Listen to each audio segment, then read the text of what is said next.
thing is, we're striving for perfection, knowing full well that we're never going to actually reach perfection because it doesn't exist. But when we shoot for it, when we go after it, that's when we reach greatness, right? We start with good, we get better, we're going to get great. But it takes every single guy on this team, every effort, every attempt. We talk all the time about making your teammates better. That starts here. We take a lot of pride in our colors, on the logo on our front, and the other guy's name. All right? We always talk about we don't play for the names on the back, we play for the jersey in the front, the logo on the front. True. We're also playing for the guy next to you, name on his back. Take care of each other, work hard, make each other better.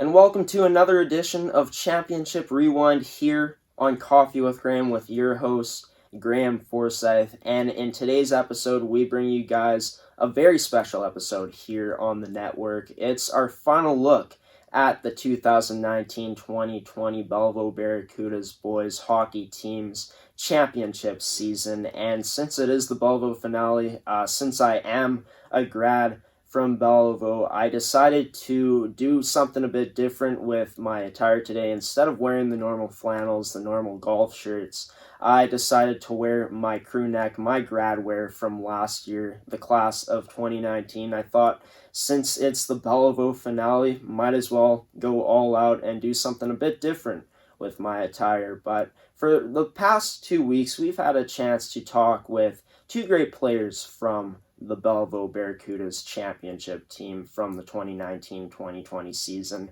And in our first episode, we talked to Collège Béliveau's Male Athlete of the Year, Alexander Delarone. And then in our second episode, in last week's episode, we had a chance to talk to senior goaltender of the team, Samuel Depeau. But in today's two-parter, that's right, it's a two-parter since it is the finale, giving you guys the full package here today. We got to talking with number 81 of the Béliveau Barracudas, Landon Newman. And Landon didn't just have a great season on the ice this year, but he had a great season off the ice as well, as he brought home the Winnipeg Free Press Division's Rookie of the Year award. I had a chance to talk to Landon about what the award meant to him this season, and I also got to talk to Landon about what the championship run was like for him and his teammates. So, without further ado, please join me in welcoming in number 81 of the Béliveau Barracudas,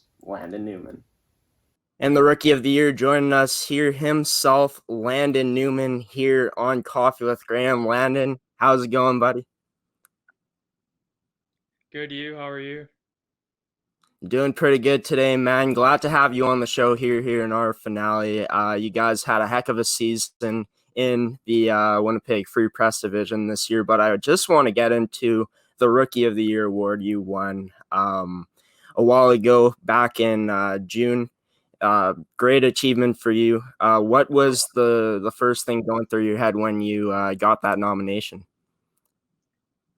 Well, at first, when I got nominated as a finalist, I was surprised. I was a bit surprised I was a finalist because I didn't know I even led the goals for my whole division.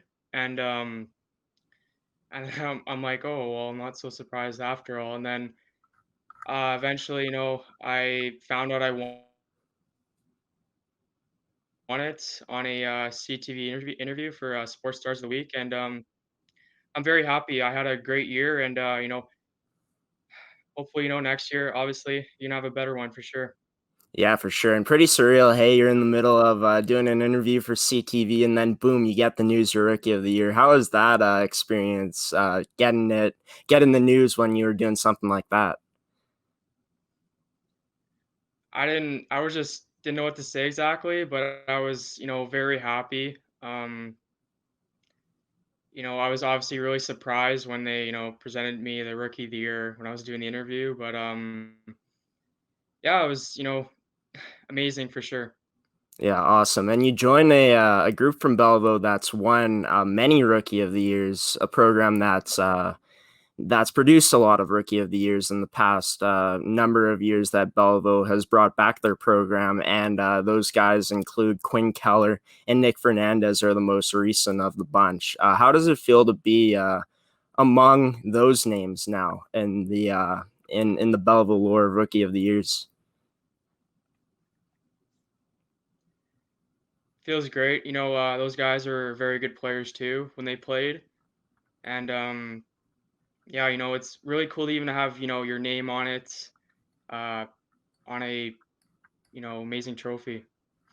Yeah, for sure, for sure. So we're gonna get into the team aspect of things here on the show, and you guys, heck of a year, came out with a Yeah. championship. I just want to start off with the whole tryout process because this is your first time ever going into a high school tryout process. How did the intensity kind of compared to, because you played Warriors, AAA Warriors 2 years before this, but how did the intensity in these tryouts compare to those tryouts in AAA? Honestly, I thought they were around the same. You know, honestly, when we were trying out, we had a I knew we had a pretty good team. Um, it was a obviously really, fast-paced intensity, and when I got there, I knew, I was already ready to, do well in these tryouts. Yeah, for sure. And do you think that your 2 years playing AAA hockey is kind of what set you on the path to success this season, having a heck of a season in high school hockey as you did? Oh yeah, for sure. I honestly thought this year was maybe like the best year ever for hockey for me, just in general. Um, you know, well, not just points exactly, but how I played. I was almost on it every game. Really, got my mind to, you know, I knew what I had to do for every game in order for our team to succeed, right? Right. And just going back to the fact that you said that you were putting up the goals, but just the year you had, besides scoring goals, was pretty evident. It seems like you were an all-around player out there, not just putting the puck in net, but even though it was a small sample size, you had 4 assists. You showed the ability to put the puck on people's sticks as well. So, do you think that maybe playmaking is one of the most underrated parts of your game? You can turn it on and off when you want to. Oh yeah, definitely. Obviously it showed I only had 4 assists, but I was making plays, every game when we're in the zone, setting up guys so they can, get goals for, our team to, just like I said, just succeed. And yeah, I think it's very underrated part of my game. I know I can score, but when I pass the puck, I'm effective out there. Yeah, for sure, for sure. So going into tryouts, you said that you were kind of prepared for the tests that were going to come your way. Do you feel Yeah. that it was your off-season preparation that kind of led to that, or was it just the 2 years before playing in a higher league like AAA?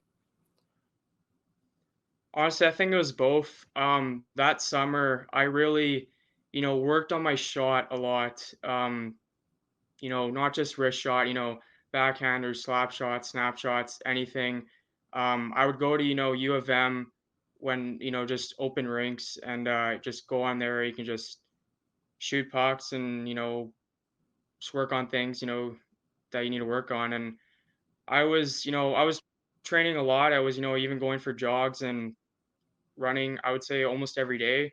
Like I would take shots maybe from I would say 10 in the morning to like, 5 o'clock in the evening, and that, it just yeah, I would just, help with my shooting a lot. And I personally think that's what got me to scoring, quite a bit of goals this year. Right on, right on. And you always scored more goals than assists in your AAA career. I think you had something like 6 goals in the first year, and then you upped that to 9 as well. You might have not had as many goals as you did assists in that first year, but for sure you improved as a goal scorer. And then saying that in the offseason you worked on a number of your shots is awesome to see. Do you think that it's it's something that every hockey player should really take a look at in the offseason, not just work on maybe the areas they need to improve in, like a snapshot maybe, but just improve everything, like their backhanders, like their slap shots as well. Oh yeah, for sure. I just feel like, the more practice you work on not just shooting, just anything around your game, you could be a lot better at it on the ice and you could be even more effective every game. Yeah, for sure. And in the tryouts, it's kind of when I tried out for the team, it seemed like a tradition for the coaches to bag skate you guys at the end of practices. Was it something that kind of caught you guys off by surprise this year? The new rookies coming in, that they were skating you guys as hard as they were at the end of practices and tryouts. Oh yeah, for sure. Yeah. I was a bit surprised about, bag skating, maybe for the last 5-10 minutes after every practice. But you know what? I was really, um, conditioned for it and, was never very like I would say really tired for it. But, even after like I would say almost every practice we had in the mornings, we would do, bag skating, like just map makers or something, 5 or 10 minutes. And yeah, really helped us for sure, in games where we were maybe, 5 minutes left or 10 minutes left where we have the lead, just to protect the lead and all that. Yeah, for sure. And that's a big thing. At the time, the bag skates aren't, you don't seem that flustered by it, but the bag skates are a thing that's pretty taxing on the body after a hard days of practice. And then you get the big bag skate at the end. That always kind of sucks as a player, but for long-term development, it does help out in later parts of the game, as you said, with 5 minutes to go, when you guys need a big goal and the team's tired and you guys need to push through. Yeah. Do you think Mhm. that was one of the advantages you guys had this season going in, when you guys had those extra legs in the last 5 minutes of games? Oh yeah, definitely. There's games where maybe up by one, down by one, and we score 3 or 4 in the third period and we win it like 7-4 or something. That happened like quite a bit this year where, you know, we were maybe down in the second period or tied and we would come back. We had quite a bit of comeback wins this year, I would say towards the end of the year. And even, in the playoffs, like when we played Kelvin in the third round, it was we were down, I think like 3-2 or something, and eventually won it 4-3 and off the finals. So yeah, that's an example right there. Yeah, for sure. And going into exhibition games, high school hockey, would you say that the game speed there was a bit different than AAA hockey, or would you say that was about the same? I thought the speed was a bit different. Um, Personally, I think there's a bit more hitting in high school, but I think the speed, like it wasn't slow. Like there's some guys where they were really fast and that like I obviously kept up with it, but yeah, I don't think there's much difference, just a bit, but I wouldn't say it's like whole like huge difference between high school and AAA. Yeah, for sure, for sure. And you'd say the physicality was up there a bit more intense than AAA for sure. I think so, just a bit, not a whole lot, but yeah, and just the way the hits are too. Some guys you could argue play and they just want to you know hit like they're the best players on other teams, right? Or just get into their heads. Yeah, for sure, for sure. And I didn't ask you this question yet, but why exactly did you make that decision to switch over to high school hockey when you were playing a AAA hockey for the past 2 years? Was it what was exactly the reason you decided to switch? I wanted to try something new, and I was eventually in a well, it was a soccer camp, but now I'm in an academy, and my mind kind of a bit switched over to soccer a bit, and I knew that playing AAA, there would be no way I'd be able to be in that academy now, and I wanted to try something new for high school, and I thought, I thought I could have just, a better year in high school personally. Nice. And talking about soccer, because it seems like you're a guy that's getting into soccer now. Do you think that that's one of the nice benefits about high school hockey, that you kind of got those weekends free or more free time, because you guys play about maybe 2 or 3 games max a week. Do you think that it's kind of nice to have that downtime a bit and being able to play other sports? Oh yeah, for sure. It really helps how there's no high school games or practices on the weekends unless, you're in a tournament somewhere. But it really, yeah, it really helps with, if guys want to do, other sports. There's no really conflicts with high school personally. Yeah, for sure. And you talked about how there's some big guys out there in high school, and this was the first time in your career, your hockey life, where you played guys that were a year older and maybe 2 years older than you too, with the seniors out there, you being a grade 10. Do you Yeah. feel like it was a bit of an adjustment to adjust to the bigger style of game out there? Yeah, I think it was, yeah, I would say quite a bit of an adjustment for sure. Um, I adjusted it pretty quickly. No matter what, you're playing older guys or guys your age around there. And yeah, I just thought I adjusted well on it.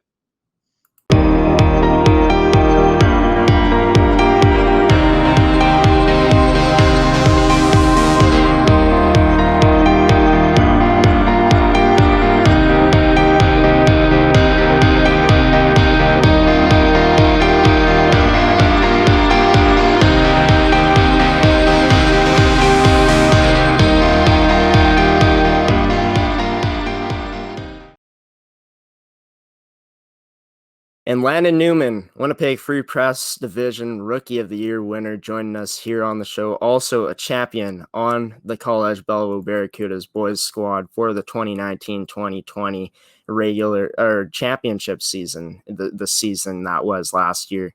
And we were just talking about the tryout process in Béliveau before the break. We were talking about um, Landon winning the Rookie of the Year, just getting his thoughts on what the award meant to him. Now we're going to get into the team bonding aspect of things, the regular season you guys had, and ultimately finishing with the playoffs as well. So just getting into the team bonding aspect of things, how would you say you guys bonded? Because I talked to Sam DePoe on the last episode, and he said that he found the vets did a really good job of bringing the younger guys together, and that was a big part of the success. So how highly would you speak of the way that the vets accepted you guys in this year? Yeah, I thought personally, the vets really accepted us, brought us together um, really well. We did quite a bit of team bonding, honestly. And, I don't know, just they were great vets and, obviously just a great year in general. Would you say, as a young player, grade 10 as you were this season, that you learned a lot from the leadership that this group of vets brought this season?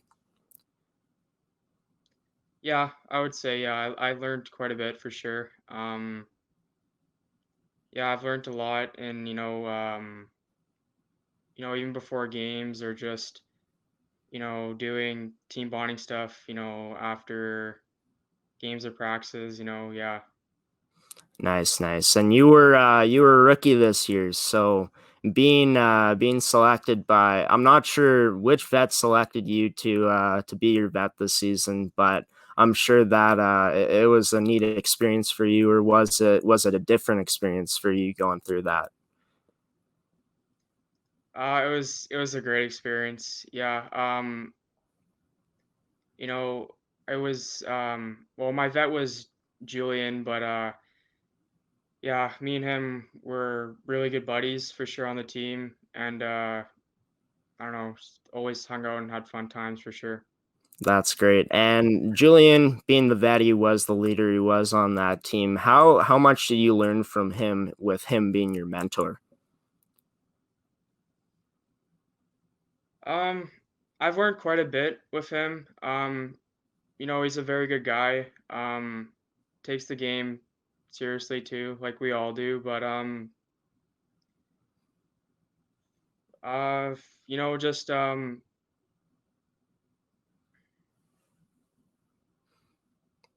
The awkward silence there. The yeah, I awkward know. silence. We can move on. We can move on. So Okay. you guys, obviously, a big part of the team this year was the diversity you guys had across the lineup.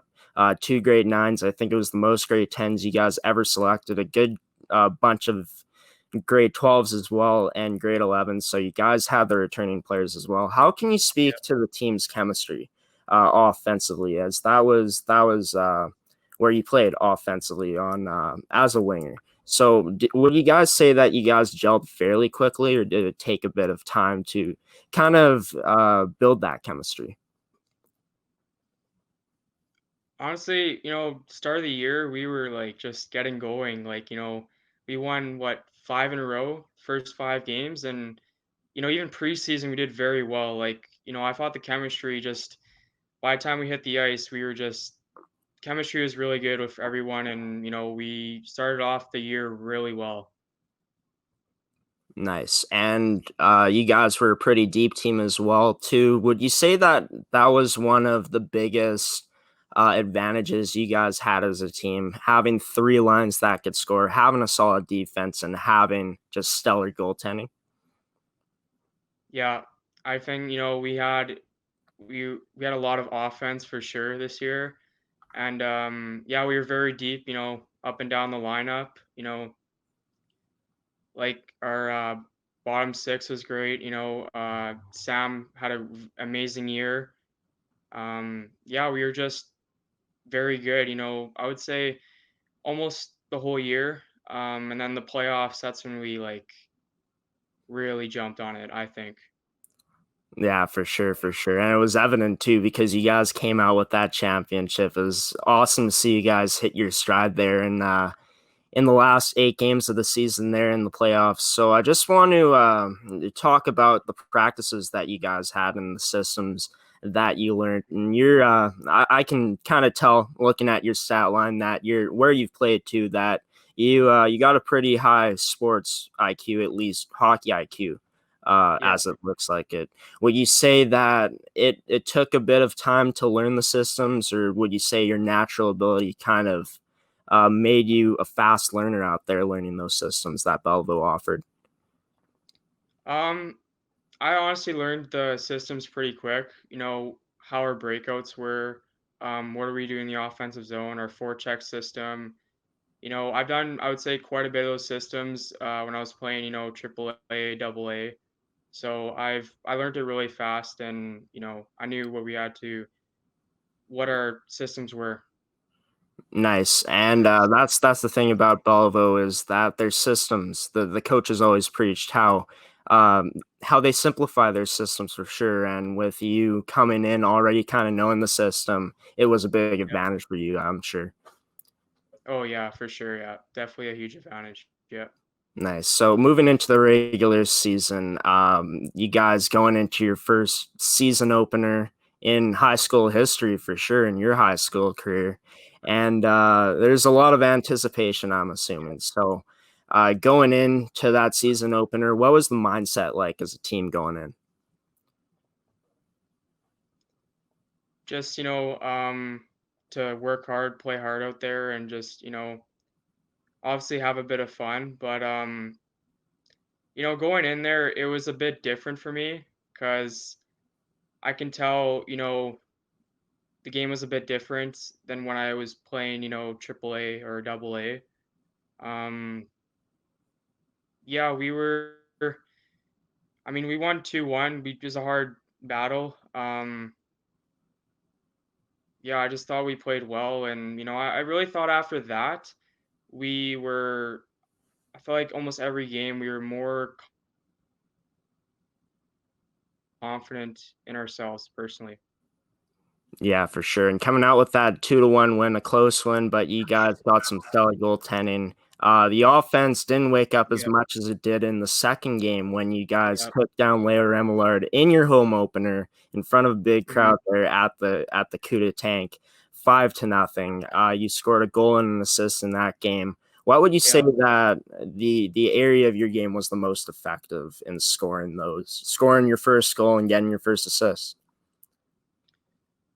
When I scored my first goal, well, it's actually the first goal over home opener, so, the All fans right on. are loud and, obviously very excited, my first high school goal in my career. And, when I got that assist too, we were on the power play and, we were making really nice plays. Like, I did backhander or something to Miles and he just slap shot from the point and it goes in. Like, I don't know, I thought that game was maybe one of my best games this year for sure. Yeah, right on, right on. And can't get any better than that. Playing one of your best games in front of a packed house at Yeah. Southdale Community Center, as you guys call it, the Cuda Tanks. So you're Mhm. probably used to playing in front of big crowds before this year, playing in AAA. I'm sure there were some big crowds, but I've been to Bellevue games, and that home crowd factor is definitely there. It's no Yeah. secret. So, what was that experience playing like in front of that home crowd for the first time in your career? It was pretty awesome. The amount of fans that showed up too, like it was pretty packed at like, the Southdale East Arena and I honestly couldn't believe how much fans showed up. Like I knew it'd be packed, but I was not expecting, um seats, filled like the whole arena. So yeah. Awesome, awesome. And just sidetracking for a minute, two rinks at Southdale. One of them is nicer and warmer, and one of them is it's like playing in a blizzard. Which rink would you say you prefer playing on better there? Would it be the East rink, which is like a blizzard out there, how cold it is, or would you say you like the warmer, nicer rink of Southdale West? Honestly, I like the West better, but I think I performed better on the East personally, Yeah. which is, you know, I don't know, but yeah, I don't know. I don't know what it was exactly, how I was performing a bit better on another rink than the other, but yeah. Yeah. Well, I kind of used the wrong word there, Blizzard. I was gonna say it feels like it's 20 below out there on the Yeah. East Rink sometimes. But I think the big thing about why I've heard a lot of people say that they like playing on that rink better because it's colder, it's freezing in there, and Yeah. probably gets the blood pumping a bit more. Oh, yeah, for sure, definitely. Yeah. Yeah, awesome. So, obviously, you're a goal scorer, 17 goals this year, and then we spoke about your 4 assists. But one of the things we haven't talked about is your ability to play the game defensively. So, would you say that that's one of the most underrated parts of your game, being able to make those adjustments in the defensive zone, or is it something that you're planning to improve upon a lot more as your career progresses at Belleville?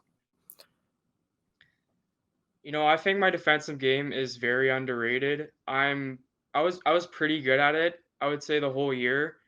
There's maybe a bit of things I need to prove on that I personally think, but I thought it was pretty solid in the defensive zone this year. Nice. And talking about the stretches of games you had, you talked about it opening up 5-0 in the October stretch, going into November. You had 4 points in 6 games going in, and you really showcased your playmaking ability in those 6 games. Would you Mhm. say that's when your games kind of started to take form a bit, or was it just touching the surface at that point? Just scratching the surface, sorry. I think it was really, taking form because eventually, almost every game I'd at least have a goal. And it's like, I thought after we won five in a row there, I thought I really um, was really, effective on the ice and, getting, quite a bit of points and, especially goals really came in. I would say that definitely that first half of the season. Nice. And then moving into December, as I like to call it, a December explosion for you. 8 points in 4 games. I'm pretty sure you had one or two hat tricks in there too, just displaying that goal scoring ability there. Is that when you would say you hit your peak of the season? Honestly, yeah, I think so. I had a back-to-back hat tricks, and it was against Glenlawn and then St. Paul's, and then the next game against Kelvin, I got 2 goals and almost got another hat trick there. It was crazy. That was when I was really on fire for sure. Yeah, for sure. And you seem like a pretty confident guy too. You carry yourself very well. I can see that. But scoring goals like that, back-to-back hat tricks, is definitely a big confidence booster for sure. How big of a confidence booster would you say that was going into the just setting the bar for the latter half of the season? I think that was when I was like probably the most confident in the season for sure. Is when I was scoring maybe like I said one a game or almost won a game, and then I was good the next few games, and it's like I did really well before obviously the winter break, and yeah, it was a huge confidence booster for sure. Nice. And just talking about that consistency, you guys showed above 500 up until sorry. So just the consistency that you guys showed, I don't know what I was talking about there, but throughout the season, you guys were rolling along pretty strongly. I think Sam DePoe, your goaltender, your starter, was 11-1 up to up until the last part of the season in February. And you guys were getting solid goaltending from your backup at the time. Last season, grade 9 player Ethan Vincent, who showed great promise for you guys this season. And Sam talked about it on the show the other day. He said the offense really started to pick up near that December stretch all the way up until the end of the season. So would you say that once again, the depth that you guys were able to display was a big factor in why you guys were so good throughout the season? Yeah, our everyone, our offense was really picking up early in December and that, and I would say we had it through almost the whole year, and especially the playoffs too. Like we scored quite a bit of goals. There's certain games where we just like the final game of Glenlawn, scoring 7. Like just those are some examples. Yeah, for sure, for sure. But then a little damper in the mood. February skid, you guys go 1-4 to finish the season, Yeah. and really it was the first time before the playoffs, because you guys faced a lot of adversity in the playoffs, that you guys kind of had to battle through that adversity. So I just want to get into it here in that February skid. What do you think went wrong for you guys exactly in that time? We were pretty inconsistent, I would say. We weren't playing our best for sure. Um, we weren't exactly scoring a lot either. And there's games maybe in that stretch where you could argue didn't score enough. Um, yeah, I was pretty inconsistent stretch, and I thought maybe it would have maybe carried over to the playoffs. Obviously, it didn't, but yeah, it was pretty bad. I don't know what happened during that stretch. Just it's one of our stretches where, like, first time we're inconsistent. Because personally, I thought almost the whole year we were like winning almost every game, and then we only had about like 4 losses the whole season until that stretch, and it's like we obviously dropped in the standings in a bit, but eventually it just didn't affect us at all. Would you say that the struggles you guys had in February at the end of the season, because we've talked about it, you guys really didn't have a bad part until that last part of the season, was something that you guys really needed going into the playoffs, sort of like a wake-up call? Yeah, I think so, definitely. We never had a stretch like that like the whole year till February, and maybe the timing wasn't exactly it was before playoffs, but it definitely woke up like all of us up for sure.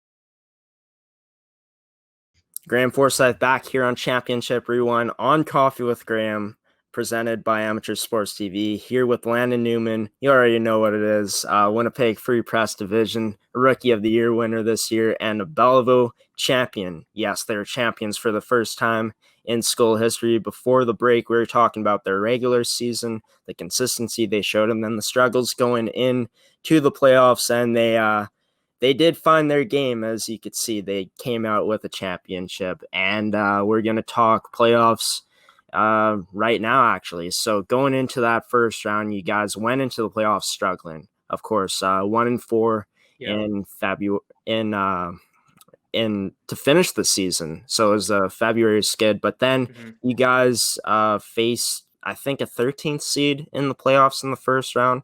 Would you say that facing a lower seed like that was exactly what you guys needed at that time to get your mojo back? Yeah, honestly, I think so. That's when, I just thought, start of the playoffs, obviously we're coming in, struggling a bit. Um, and I thought we played pretty well the first, 2 games of that round. And, obviously after that, lost the first game against St. Paul's where we lost 5-1. But you know what? We always came together as a team, and we knew we had it in us, and it boosted our confidence a lot, definitely. Yeah, for sure. Being able to battle through that adversity, hey? Yeah, for sure. Yeah, so I was just going to talk about that. You guys move on to round 2 against St. Paul's, and I think it was a team you guys had some success against in the season, but you dropped that first game at home, 5-1, and we've spoken about it here on the network before with Sam DePoe twice now, and yeah, just that feeling of things weren't going your way. I was actually at that game, and the reffing wasn't going in you guys' favor. Emotions were high, playing in front of a packed crowd, and everyone wants to beat St. Paul's. So just what was the feeling like in the room after that game, and the message the coaches and the vets said to the young players and just the whole team in general?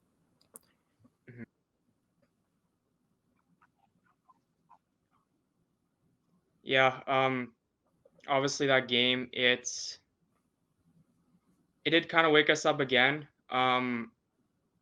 It was just a very, unlucky game. We knew we weren't done at all, but St. Paul's was a very tough team to play personally, and we obviously, the next 2 games, won 2-1, like very close games, very defensive games, and you know, personally, I thought that was our toughest series for sure during that playoffs. Yeah, and you guys, it was an intense series for sure. You guys battled adversity, going through that 5-1 loss, going on the road, beating them, and coming back. Uh, you guys are up, I think, 1-0 going into the last minutes of the third, and they tie it up to send it to overtime. So, did the feeling, the confidence change at all, or was it just business as usual for you guys carrying forward there? Yeah, when we were up at 1-0, we were just just business as usual. Um, that really was it like 10 seconds left or something. St. Paul scores on us, and that really like hurt us quite a bit because that could have been our season right there, right? And especially no one scored in the 5 in overtime, and it goes to shootout, and you know it was a very, great game, but, obviously having that 1-0 lead is great, but, blowing it with like I said, 10 seconds left in a game, in a, you know, series clinching game, it really sucked a lot. Yeah, for sure. So how would you guys say you came back pretty strongly for sure? Because you guys ended up winning in a shootout, and just take me through that because shootouts in a championship game. Personally, as a fan, I don't like seeing it because it's more of a skills competition. But as a player, how are the emotions on the bench with you guys going through that shootout to decide if you guys are going through or not to the next round? We were obviously nervous on the bench. Obviously, it came down to a shootout where, like you said, yeah, it's kind of a skills competition, but I'm just really happy that we came through, and that shootout could have been anyone's game. So personally, Yeah. And had Sam on the show, and he said two things. The one thing he said is that you guys practice shootouts quite a bit in practice. So you guys seem like you were prepared for it. And another thing he said was all the seniors and the returning players had PTSD from shootouts because of the loss and how they went out the year before. So just two yeah. things to digest there. Did you feel that the first thing is the shootout, just how you guys prepared for it throughout the season and practices? Would you say that that was another advantage that you had over these teams if it had to come down to that? Yeah, personally, we worked on shootouts quite a bit. I would say like after the end of every month, and we were actually like really good in the shootouts during the year. I know we played, I think, Leo and I can't remember the other team, but anyway, we won, the shootouts, and we were obviously um, really good at them. And yeah, we really came through in that St. Paul's series. Finally winning in a shootout, playoff game. Yeah, for sure. And not funny, but kind of shocking is when Sam said to me PTSD from the shootout loss last year. I thought that was kind of funny, but kind of like, yeah, man, it must not be a great feeling to be there again once you were out last year, the same way if you guys Yeah. lost that game. But you guys were able to pull through, moving on to the semifinals. And before we move on to the semifinals, just the last clinching save that Sam made to send you guys through. Just saw it on video too. Actually took a video of it, and you guys just erupted on the bench when he made that save. How relieving was the feeling to know that you guys were moving on to that sixth straight semifinals in school history? When he made that save, like it was a really good save, and yeah, we were just we were so happy. Came off the bench, just skating right at Sam, and just we're all hugging and stuff, and yeah, it was. He came up really huge there for sure. Yeah, for sure, for sure. And he was the backbone for you guys this season for sure. And he had obviously getting the MVP nomination, huge season for him as well. And he was a big part of why you guys had some success in the playoffs this year. And you guys move on to play Calvin, who was a low seed, 14th seed in the semifinals, a team that came in after beating some of the best teams in your division. So was the Yeah. did the game plan kind of change at all for a team like that, or was it just business as usual going into the semifinals? Um, I would say it was kind of just business as usual. Um, they beat some uh, pretty good teams like Kildon East, who finished first in the league. Um, and we knew that they were really rolling in the playoffs, and the two games we played against them, we played like really well. Um, I would say the second game though, that was when it was we were down by a couple goals a few times, but we eventually came back and you know won the series there, which was great. Yeah, and just going back to that first game, you guys were battling adversity again. As you said, you guys were down twice in that game. Would you say that the experiences you had going into that skid, going into the playoffs, and then just battling through adversity the round before against St. Paul's, and as you said, you thought it was personally the toughest series you guys had all playoffs long. Were those experiences of you guys being down kind of hanging in the balance was a big part of why you guys were able to pull through against Kelvin in that first game? Yeah, we were, I think, down 2-1 or something, and then we won 5-2. Like, it's something we just done, quite a bit during the year where we're down by a goal or, something like that, and we, score like 2 or 3 goals and we win the game. We, when we were down, we were never like, not confident in ourselves. We obviously pushed hard and, try to get, just an extra goal to tie it and then, another goal to try to win the game.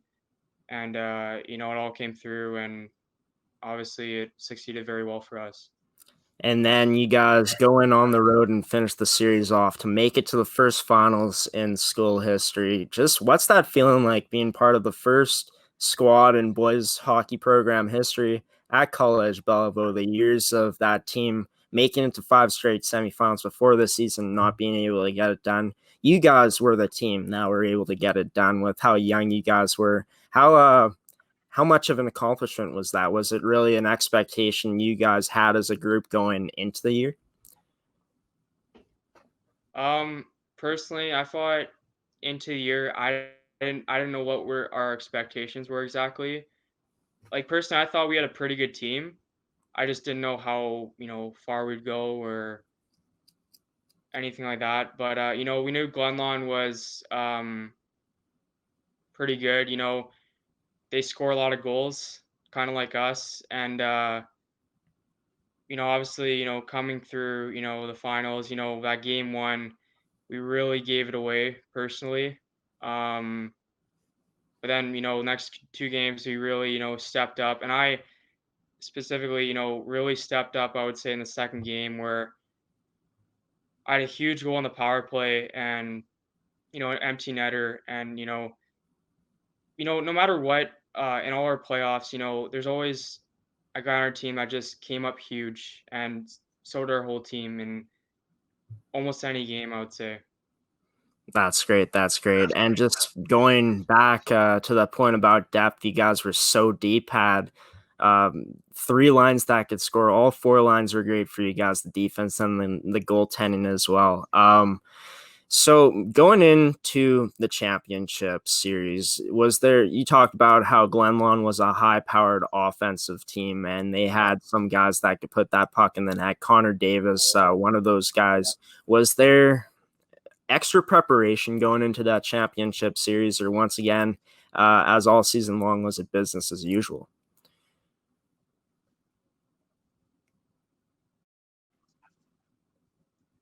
Um, I think we had to prepare ourselves a bit more. They had a very good first line who, would put up points, every game. And, you know, we had to really shut them down, that line. I thought we did a pretty good job.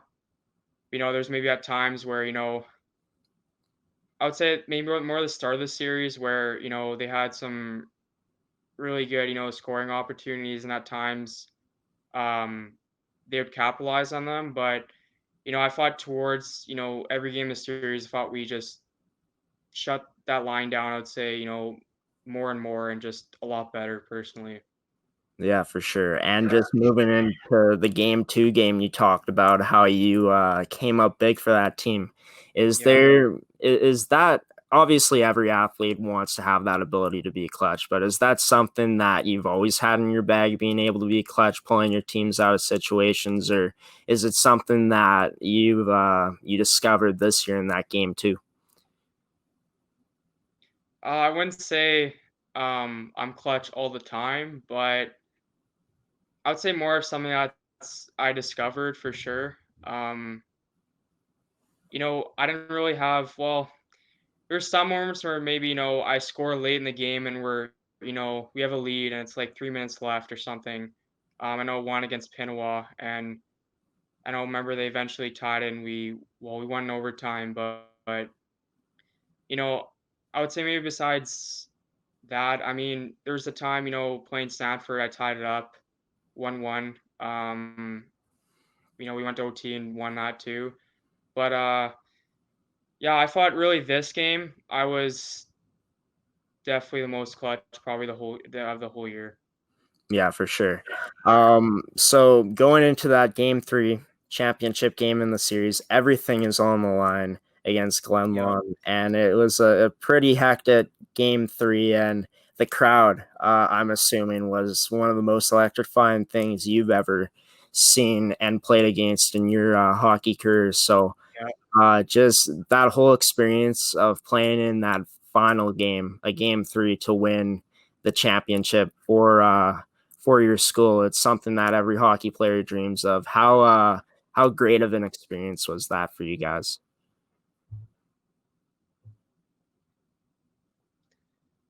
It was really amazing. The amount of fans that showed up, like even more packed than our home opener. And even to win that game too, like that was really special. And we were down 1-0, and then we scored like 5 in a row. I think second period or something.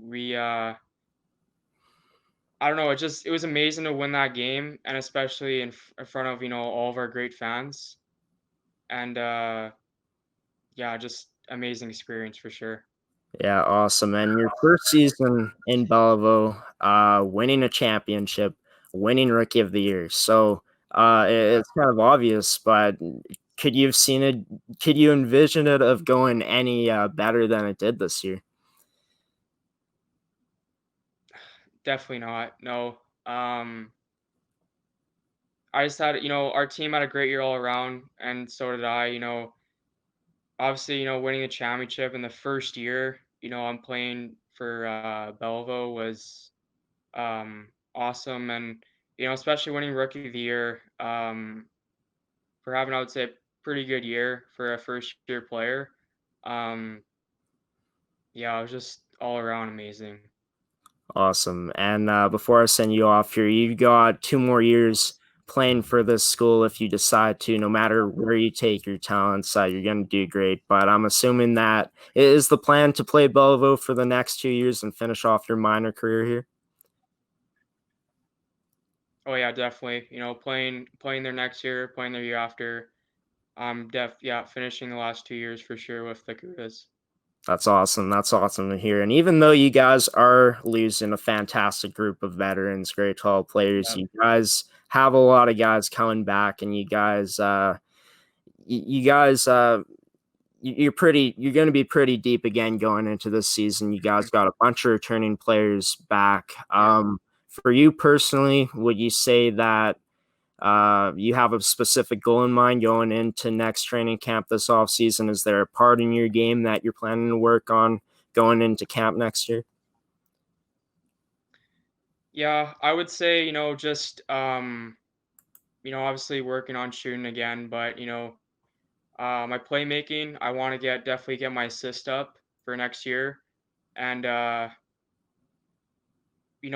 my goal next year is to, trying to get that MVP trophy. I know it's as a grade 11, but obviously we're gonna have a pretty good team next year, and that's really my goal, and obviously for our team to always work hard every game, no matter the outcome, and to just play as a team. For sure, for sure. And actually, one more question before send you off here. You're talking about how you have goals to win MVP next year. I feel like that's on everyone's radar, but it's awesome. It's awesome to hear that that is a goal that you're setting out to get. When it's all said and done in your Belleville career, you've won a championship already. You got a Mhm. Rookie of the Year award in your first year, and you already scored 17 goals in your rookie season. When it's all said and done, what accomplishments do you want to have in your bag when you're done here at Belleville? Obviously, like I said, winning MVP would be amazing. But just to get better every year. You know, obviously put up, more points, goals, assist every year, but just to, even play even better, every game to always be effective and, to not get lazy, just to help your team win games and to, just succeed even more. Awesome. It seems like your mind is on improving, and that's awesome to see, Landon. You definitely got the tools in your bag to do that. Congratulations once again on the championship season and the Rookie of the Year award you won this year. I wish you all the best next year, and maybe, just maybe, we can hear from you again next season sometime for sure. Yeah, sure. Yeah, sure. For sure. Thank you. Audio Jungle.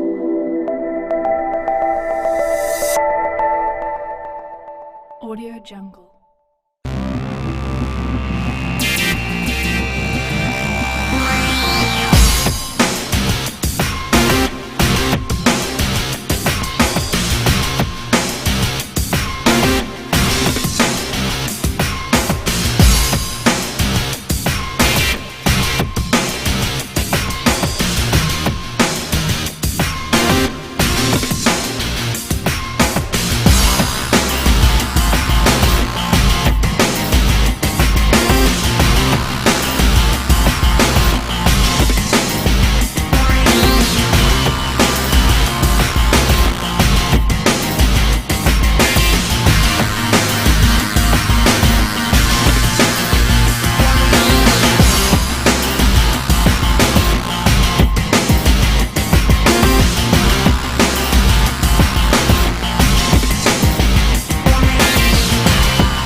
Now it's number 81 from the Béliveau Barracudas, Landon Newman, joining us here on this edition of Championship Rewind. And in the second half of this Béliveau finale here on Championship Rewind, we talked to assistant coach Miguel Marcoux of the Béliveau Barracudas and get his thoughts on the championship season his team had, the plan going into next year with the talent they got coming up, and the eligible returning players they got coming back, and much more here with Miguel Marcoux. And Miguel, thanks for joining us here. Last time I talked to you was around the start of the second round. Yeah, just before the start of the second round of your guys' playoffs. So it's been a while. You told me that you're just in the process of selling your house, doing a lot of things. So I'm sure you've been busy during this time. Yeah, it's been a kind of a different off season, really, with remote learning and trying to sell my house in the process and get another one. And yeah, I finally get a chance to sit down. That's great. And before we get into any hockey stuff, as you are a teacher as well, remote learning has definitely been an adjustment, I'm sure. So how has the adjustment been to remote learning with high school students and stuff? I love my job because it allows me to go to work and socialize and teach and talk to kids and talk to other colleagues and stuff all day. And remote learning, sitting in front of a laptop all day is not exactly what I call fun. It was a challenge, a lot of adapting to do. But if it happens again, I think I'll be ready this time. And but I honestly hope we can get some sort of normalcy within safe measures, of course, but sooner rather than later, because I do miss being in the classroom in front of students and just talking to other teachers and the kids and other things. So I do miss it. So I hope we can get back to that soon. Yeah, for sure. I bet. As a teacher, it takes away that aspect of really communicating inside the classroom. So I'm sure it's been a big adjustment for sure, but it seems like you guys handled it pretty well. So just going into your season, before we get into the whole championship run, getting the perspective from you, because we've had the chance to talk to the players from your team, Landon Newman, Sam DePoe, and Alexander De Leron so far. They've brought some great insight into what the championship season has meant to them, but I just want to get the coach's perspective here. So going into the season, you guys were coming off your fifth semifinals appearance, not being able to get in to the finals in those years, and you finally broke it this year. But just going into training camp, you guys had the most players you guys ever had coming to camp. You said it was something like 35 players. So what was the game plan going into this year as to how to build the team? Did it stay the same, or did you guys adjust from the learning experiences you guys had in the past couple of years? Well, for being honest, this past season rather, we had a huge turnout in terms of our training camp, which was a very encouraging thing. Lots of talent throughout the school. Some that we had never seen before that came out. They showcased their stuff, and one thing that we knew for sure going in is we were going to be a young team this year, but we had a lot of skill. And if training camp showed us anything, is these young guys that we had, they can play. And so for us this upcoming year, you kind of don't know what to expect with such a young team. But that's kind of what got us where we went in the end, because our youth stepped up and they didn't play like grade 10s. They didn't play like grade 9s. They played just as hard as the seniors and other team seniors. And we had no issues putting our grade 10s and grade 9s against their grade 12s. So like we had the right components this year. And usually in high school hockey, you need some senior leadership. We had that, but we also had a lot of leadership from the younger guys too amongst themselves. And so it just gelled so well together. But again, when you start the season like that, we don't really know these kids. That we had 9 or 7 first-year guys on the team. We don't know them as hockey players. I knew them as students because I taught most of them. But things change when you hit the ice, and there's guys that are up to 4 years older than you, a whole foot taller than you, a whole 50 pounds heavier than you. Like, it's just different. But our rookies, they didn't miss a beat out there, and it was quite impressive. Actually allowed us to advance our systems as coaches, get them to learn more elaborate things, and they were able to do it on the ice. And it honestly went better, way better than expected, obviously, given that we only had 6 grade 12s on the team this year. And one's a goalie, 2 are D, and the other, 2 are D, and then the other 3 were forwards, which means that we had 9 other forwards that were grade 11 or younger. So our offense was young. Our defense was led by two great guys on the back end that had been there for 2 years. And of course, we had a grade 9 goaltender who couldn't have had any better leadership from Sam, which you already spoke to. But we had it all this year. And you can honestly say that age for these kids just wasn't a factor anymore, especially towards the playoffs. If our grade 10s were the ones rolling, then those are the guys who played. If the grade 9s were playing good, they were out there.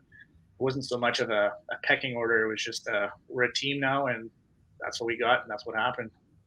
And just talking about Sam, I had a chance to talk to him 2 times now in interviews, and it's interesting what he said to me was he found that the first time I talked to him, he said that he found this year more the rookies win you the games. And I found that interesting, and I asked him about it again the second time around on the last episode, and he elaborated on it, and he said that the vets, the seniors, are really there to lead by example, and the rookies are there to kind of pick it up and produce as well and follow. So did you find it was kind of nice to see those rookies fall into place and learn from the leadership that the vets brought to the team this year? Yeah, you know what? We take pride in putting guys in situations where we believe they will succeed. Now, obviously, some guys, when you have 20 guys who want to play on the power play, everyone knows that you can't. So you try to find other places for guys like that. And we had a lot of younger guys on our penalty kill, for example. And if you had come to watch us a few times this year, we get in the box a few times too many. But our younger guys our penalty kill single-handedly won us games. Notably, game 2 in the finals, we were down in the series, and they had a 5-on-3 to win the championship on us, and they didn't score. And we didn't put our skilled scoring guys. We put our guys who put in the work to be those guys to win us those games. And yeah, some of them were grade 10s. Some of them were grade 9s. you don't spend 6 months of the year working on something and then, oh, sorry, we're going to put, someone else out there. We believed in our guys. And I think, honestly, as a former player, I still play, but, really, no one cares. As a former player, it's quite something when you know that the coach is putting you out there because he knows you can do it.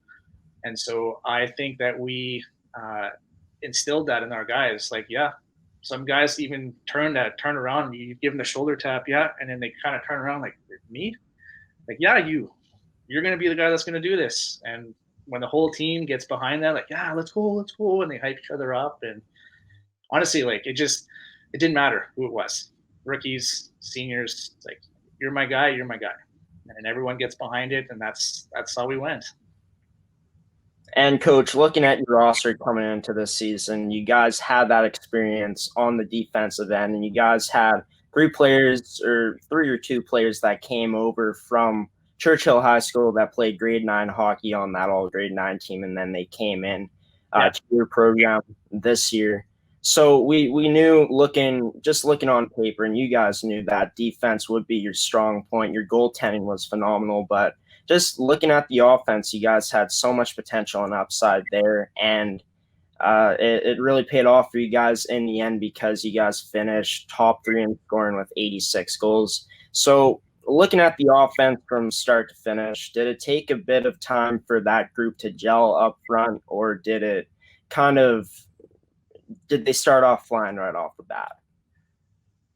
Well, honestly, the offense was something that was a little unusual this year for me anyway, being with the program. Usually we try to switch the lines no more than 2 times in a season. And this year, I think I need 2 hands to count how many times we shuffled the lines. We had some chemistry issues with some guys on occasion, and then we'd have some guys who were hot, but then their line mates are cold, and then we had to switch. Like, it was hard to get things going. But at the bottom line, we had a lot of natural talent on the team, and so we had most of our guys were able to figure it out, no matter who they were playing with. And so the offense kind of came in weird moments in terms of consistency. We had some games where we scored 5-6 times, and we had other games where we were lucky if we got 2. But we had excellent goaltending, so we would win 2-1, or we would win 2-0.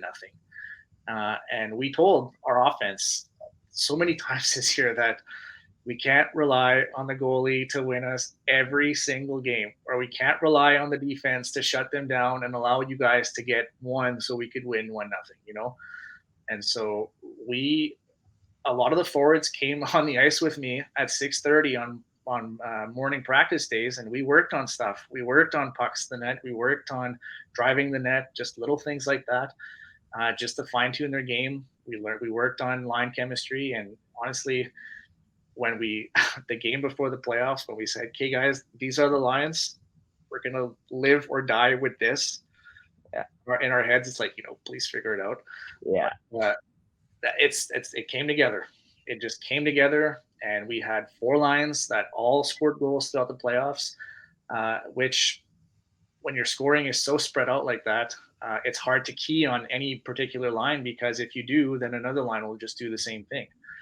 And so I really believe that when it really came down to it down the stretch, that late chemistry that we were looking for all year couldn't have come at a better time. And a big part of that was, like you mentioned, one of the grade 9s grade 10s, who came over from Churchill, played defense all year, and we threw him up front for the playoffs. And I don't think he could have played better than he did with his line mates. And that was just an adjustment that just worked so well and spread the scoring out even more. And it made us tough to play against, because there just wasn't that line to throw your best line out there to shut them down, because we had 4 of them. And so I think in the end, the offense showed up when it had to, thank goodness. But it was a slow process, but we got there eventually. And just moving into Cohen Chang, he started the year off as defense, and as you said, you guys moved him up to forward, and you guys got great results from him in the playoffs, as he was one of your top scorers in the playoffs. So just knowing that you can have a player so young like Cohen that has shown the ability to be so versatile is something that you guys are looking forward to in the future, I'm sure. Yeah, throughout the year, we're keeping a close eye on him because he's got a good shot. He's got very good hands, and he would rush the puck a lot. And we had a lot of hunches, like maybe we should put him as a forward and see what happens, kind of thing. And we finished the regular season off doing not so hot. I think we were 1-5 or 1-4 to finish the year. A very concerning slide, if you want to call it that, going into playoffs, which is funny because one of the interviews, I don't remember who it was, like, oh, well, we finished great and we went in great. And I listened to that and I was like, we finished 1-4 and we were, first round was a little bit of a concern for us at that point. But yeah. But anyway, moving Cohen up to play with the Delaron twins worked out. Couldn't have worked any better than that. It honestly reminded me of watching the Sedins and Anson Carter back in the day. Wow. Yeah. The early Canuck days. Not people would say Burroughs, but Burroughs is a bit of a crasher and a banger. Yeah, yeah. Anson Carter had some hands and had some finish, and it reminded me of that a lot. So we had the twins passing it around, and Cohen would get open and would make the move in tight and scored his goals, and they were clutch for us. And what the best part about that is that entire line was grade 10s, all three of them. And so, you look ahead for next year, we have another year with them where this next year they're a line of grade 11s. And then this time next year, we're going to be talking about this again. And we say, man, that's going to be a line of seniors in a couple of years. And so the fact that they were able to find that chemistry so fast in a very short period of time, because that first round started right away after that last regular season game, that line produced a point, I believe, in every game in the playoffs. And so they came when it was time. And that's no matter how the season goes, that's what matters, right? You just got to show up in playoffs, I guess, which is not an example I want to set for future Cudas or anything like that. We're going to finish strong, but they played when it mattered, really. And you guys definitely did get that, and you guys did finish strong, obviously finishing with the championship. Miguel, we're going to go into a quick commercial break here. We're going to hear from our lovely sponsors here on the network, but we'll be right back with Collège Béliveau's assistant coach, Miguel Marcoux, here on Championship Rewind on Coffee with Graeme. At Super 8 Winnipeg West, we have your comfort in mind with free Wi-Fi and free daily Superstart breakfast. We also have guest laundry facilities, a state-of-the-art fitness center, and a jetted hot tub. Sleep well in a spacious guest room equipped with plush new bedding, a 50-inch flat-screen HD TV, microwave, mini refrigerator, and Keurig coffee maker. Or book a suite with a kitchen, ideal for extended stays. Super 8 Winnipeg West, located just inside the perimeter on Portage Avenue. Graeme Forsyth back here on Championship Rewind with Miguel Marcoux, assistant coach of the Béliveau Barracudas, and my mouse isn't working too good here, so I'm just gonna bend over there to turn that off. But Coach, we were talking about just the expectations you guys had before the break, just talking about the offense, how the team was built before the break with assistant coach Miguel Marcoux, and just we were talking about going into playoffs. You guys had that ugly slide of 1-4 going into the playoffs in your last 5 games, and it was kind of odd to see from a fan standpoint, just looking at how consistent you guys were throughout the stretch last season until that last stretch, especially in February. So just talking about the struggles going into the playoffs, kind of some adversity going in, talking about the leadership that you guys already had in place. Did you see that leadership kind of pull through as you guys were going into the playoffs, just kind of getting those young guys ready to play? Yeah, if there's anything that's not a bad thing in a regular season is to lose some games. We had, at the start of the year, actually, we had a very good start where we didn't lose for a while. We didn't lose a game until a tournament in November. We went to Nipua. We lost in the finals in that tournament. That was our first loss of the year, including preseason. So that was 13 or 14 games. And we had noticed actually we lost that game in overtime, which was a tournament game. So in the grand scheme of things, for points in the standings, it didn't matter. But we had a lot of upset guys after that one. And then we came back and lost the next game in the regular season. And again, we had some upset guys. And so you really learn a lot about your team when you lose. And so we had some bad habits. We had some negativity, because I mean, you don't like to lose, right? And so it's easy to point the finger when you're losing. It's easy to turn on each other when you're losing. But I got to give credit to our leadership, and our leadership not only includes guys with letters. We had guys without letters who were just as vocal and demonstrating leadership too. But we had head coach Scott Clausen really grabbed the team by the reins and steered us in the right direction. We had many meetings with our leaders, with our captain and 3 assistants. We had meetings with our grade 12s because, as you know, you don't have to wear a letter to be a leader, but usually you look at the older guys for leadership in these cases like this. And so we had meetings. We would talk about like what's going on in the room. Is there something we need to address? Is there something going on? And then honestly, our captain had told us, like, honestly, I don't know. I don't know what's going on. I don't know what to tell you. Like, no one's mad at each other. No one's turning on each other. Like, we're just losing. Yeah. So that, as a coach, that's tough, because you kind of want someone to tell you what the problem is, so you can work on it, right? I remember during that stretch in January, early February, we had some parents coming up and like, what's going on with the guys? And it's like, I don't know. But anyway, honestly, what our leadership was great for this year was just going back to the grind, working hard in practice, sticking to our systems that got us this far in the first place. Come February, it's not time to change your game plan, because we had gotten this far already with a fairly good record at the time. We had gotten this far already. So, and playoffs are next week. You're not going to change your entire year in one practice, right? And so our leadership was key in getting our guys to just, you focus on what you have to do. The games we were losing were mistakes that we were making, and you can correct that. If you're being outplayed by the other team because they're better than you, it's hard to work on that. But when you're losing games because you are the one, making giveaways, making bad plays, and they're capitalizing on your mistakes, you can fix that. And we had in January, the coaches put together a little lunch on a PD day.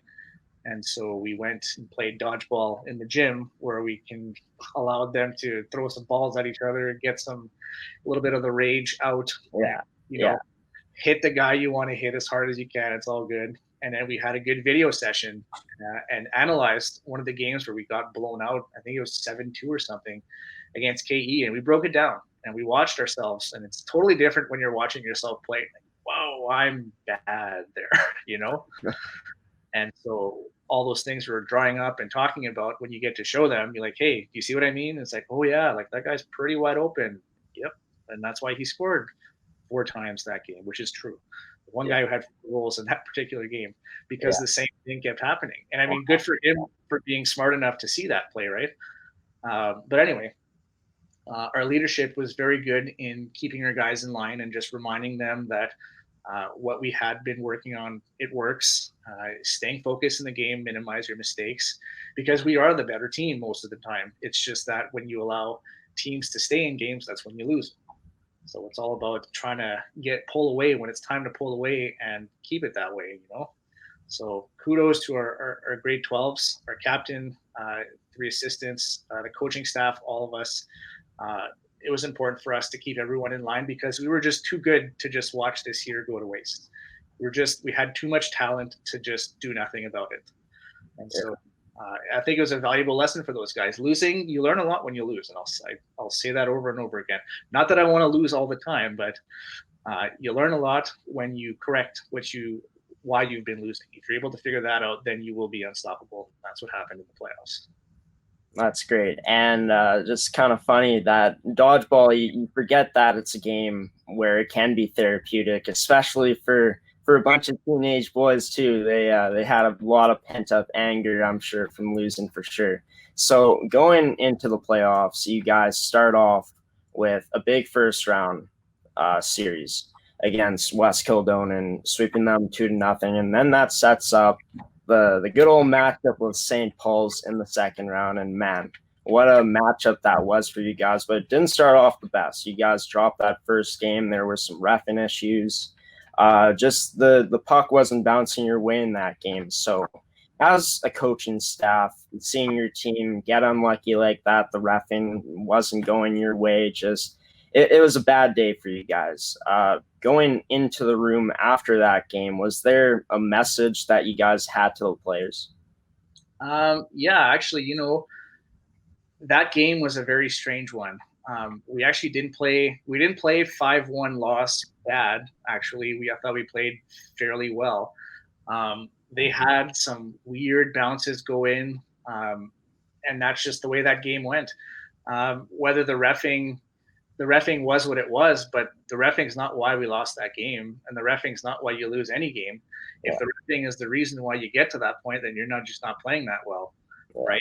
And so we told the guys that you can't let things you can't control get in the way of you trying to win the game.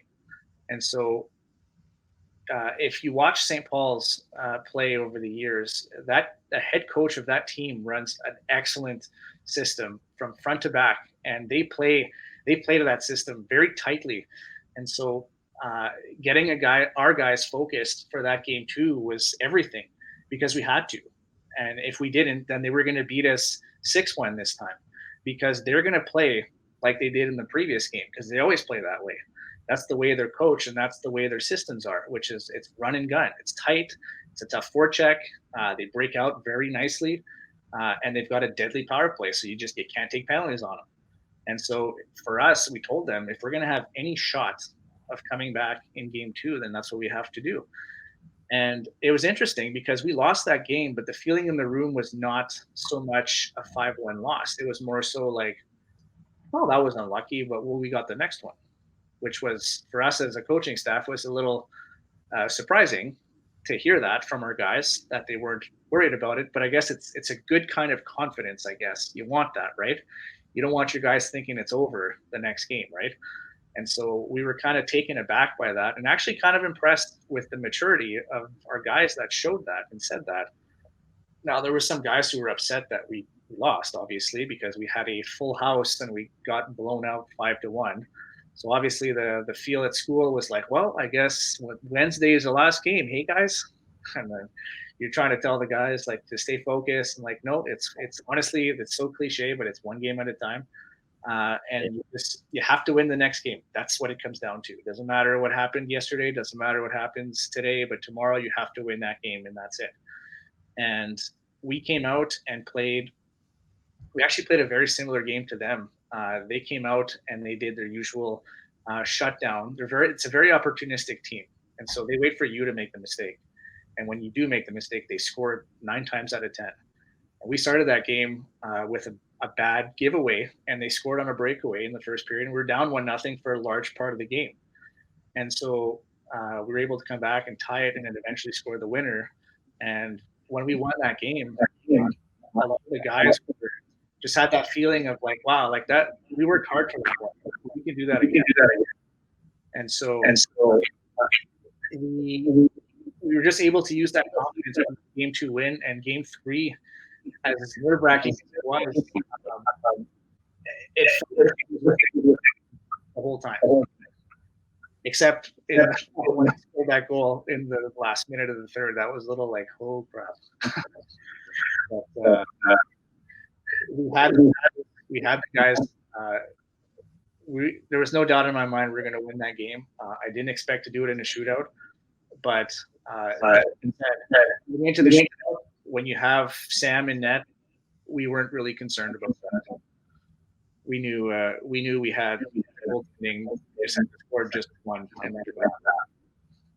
And just the reaction to seeing Sam make that last save. We played it in the last show with Sam where he did make that final save to send you guys through to the semifinals. Seeing the bench erupt was a feeling that fired me up personally, but just the feeling that rained down upon you guys after realizing that you did it and battled that adversity and made it back to another semifinal was a pretty awesome feeling, I bet. Yeah, it's kind of funny because we had a lot of guys on the team that one of their concerns would not be the team that doesn't go to the semis because they would be the first ones. Like, not us, not this year, especially the grade 12s. Like, whatever year, but this year.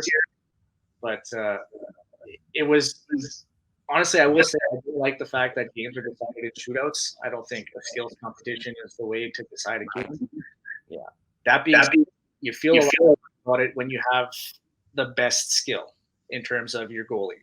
Like, that's the most important thing. We had Sam, so we had the best of that skill on race. Nothing to take away from the other goalie. Grade 12 senior, and like had no doubt in our mind. I mean, the goalie only got scored on one time, right? So he did his part too. But going very that Sam would get done, and we just, like I said, we're talking about the struggles on offense. We just needed one guy to score. Yeah, and talking about Sam, we talked about it last time. Him being the goalie that you guys expected him to be this year's pure dominance very well. Being able to post an 11-4 record, one of the best save percentages in the league, along with one of the best goals he averages, and really to see Sam come through in that big moment for you guys was pretty reassuring and a great feeling. Yeah, especially knowing that there's a semifinal next year, able to get he kind of mentioned in the interview that he was a little nervous, but you wouldn't be able to see it. He was in that heat calm, anyway, collected. And when your goalie can demonstrate that in a game 3, where it's either you move on or for him, his career is over, and he's able to with so much calmness in a situation like that, then for us as a team moving forward, we know that we have the guy that we need to win the whole thing on our team. And that was very important to see. And looking at Sam in the playoffs, he wins the finals MVP when you guys beat Glenlawn in the finals. Do you think that we saw Sam in the playoffs this year that we've never seen before, that he took it to that next step? I wouldn't say that we've never seen it before. There were definitely moments in the younger part of his Cudas career where he had these little flashes like that. But something that you really see, especially in the last few years, is absolutely highest and best possible caliber when it matters. And so for him to elevate to that level, like he did, was not a surprise to us. It's actually something that we were fairly sure he would do, because he told us how many times he wanted to win this team, and we can win with this team. He put in the time, 6:30 a.m. on practice days to get better and to make sure he was the guy. And so, no surprise. No surprise. He did exactly what he said he would. As a younger, that's what you want your younger guys to do. You want your younger guys to look and be like, yeah, that guy said we'd win and we won. Kind of like Mark Messier in '94. He didn't come out and say that publicly, but he told us certainly as a team, win, have the guys together here and let's do this. And so for him to play like that and show up is exactly what you want. Talk the talk, but walk the walk, and he did.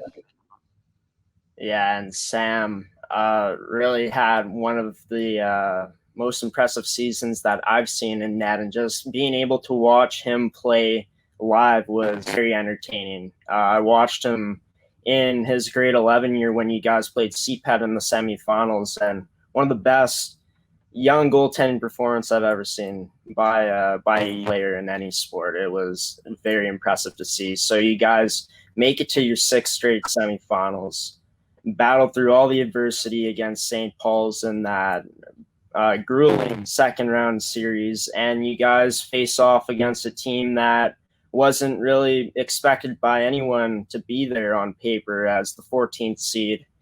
Calvin Clippers, 2 of the top seeds to get to the semifinals to play you guys. So as a coaching staff, really, like when you look at it on paper, this team's a 14th seed. You get 4th seed. You're coming in as the favorites coming in. Was there any?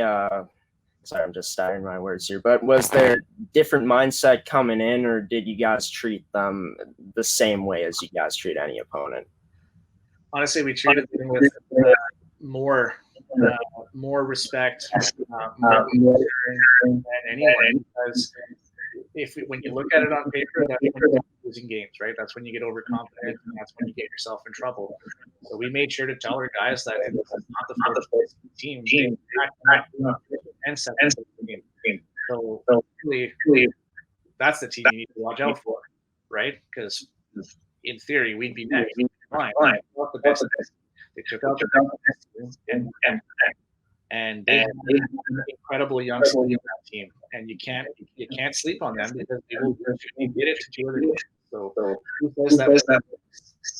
And so for us, it was actually the opposite in terms of coaching them about this team, is because we're telling them that this is a good team. This is a good team, and if we don't do that, period. They've done it before, and if anything, they were way more proven than us at that point in time because they had beaten the best teams, and we being a higher beaten a lower. So in theory, that's happened, and so keeping our guys focused. Actually, it was easy because our guys agreed with us. Our guys friends on that. They were talking like, this is a hot team. Watch out. And they came out hot in that first game. They were up on us early, and we were able to go back and score 4 goals in the third to eventually win that game. But it was a good example of, like, guys, if we're not ready to play, they will beat us. And they did it again in game 2, where they were up, I think they were up 3-0 or 3-1 right away. And again, we were high on the third period to come back. But like, if you take away the third period, we don't win that series. And so they were there. They were ready to play. They were ready to win. And so that's an excellent playoff run. And from what I hear from their coach, it's a young team. So they'll probably be back there next year too.